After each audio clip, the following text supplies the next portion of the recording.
De son Excellence M. Macky Sall, président de la République du Sénégal, saluer l'Alliance panafricaine pour la justice climatique et vous dire combien nous sommes très fiers aujourd'hui de vous recevoir ici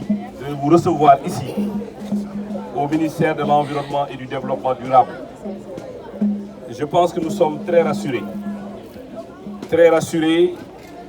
quand nous savons que la société civile africaine et pas la moindre, et à nos côtés, pour faire en sorte que la voix de l'Afrique soit entendue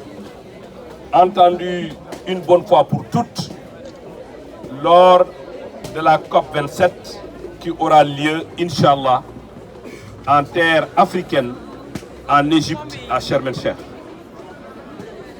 Je voudrais vous assurer, vous avez parlé tout à l'heure du sommet de Rotterdam, qui a vu la participation de son Excellence Monsieur le Président de la République Macky Sall, en sa qualité de président du Sénégal, mais en sa qualité de président de l'Union africaine.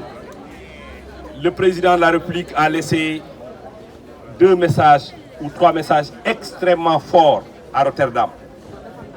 La première, il a indiqué clairement à la communauté internationale que l'Afrique n'est pas venue pour quémander. Voilà. La deuxième chose, il a indiqué que l'Afrique ne croisera pas les bras. Troisièmement, il a dit à qui voulait l'entendre qu'il déplorait le fait que cette rencontre de très haut niveau qui a eu lieu en Europe a constaté à l'unanimité l'absence des dirigeants européens. Je pense que ça, c'était des messages extrêmement forts que le président de la République a livrés, sans compter son engagement en ce qui concerne le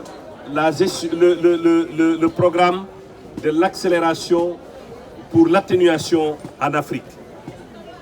Le Centre mondial de l'adaptation et la Banque africaine de développement ont bien voulu organiser ce sommet pour que nous puissions échanger sur les questions qui concernent particulièrement le continent africain. Dans quelques jours, nous serons ensemble, tous les ministres africains de l'environnement, ici à Dakar, pour discuter et préparer minutieusement la COP27 qui aura lieu à Sharm el-Sheikh. La deuxième chose sur laquelle je voudrais insister, pour vous dire que l'Afrique est désormais debout sur les questions liées à l'adaptation.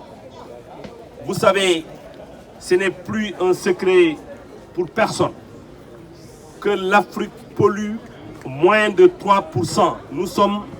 Pour nos émissions, la totalité des émissions sur le continent africain ne dépasse pas 3% des émissions mondiales.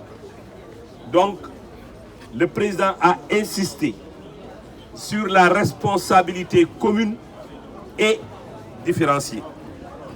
Cela veut dire quoi?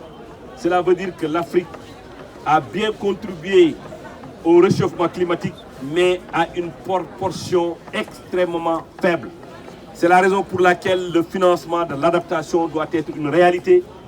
Les pays africains ont mis en place un programme pour 5 ans pour mobiliser 25 milliards de dollars, dont les 12,5 milliards seront mobilisés par la Banque africaine de développement. Nous n'allons pas attendre, mais notre revendication est légitime.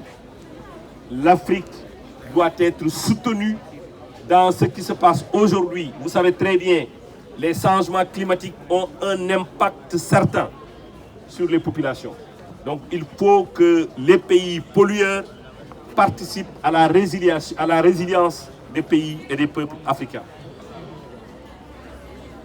La résilience des populations africaines passe par la prise en charge de ces effets des changements climatiques, notamment en ce qui concerne les inondations. Vous avez vu ce qui se passe en Afrique en ce qui concerne les inondations, avec des lots de morts.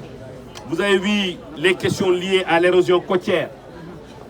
Nos côtes sont extrêmement abîmées et les populations sont menacées. Vous avez vu ce qui se passe quand il y a des pluies hors saison. Nous en avons connu ici au Sénégal. Le septel était complètement décimé. Donc, nous tous Africains, nous devons parler de la même voix. Défendre nos positions, je pense qu'il faut résumer en 5 lors de cette COP 27 à Sharm el-Sheikh.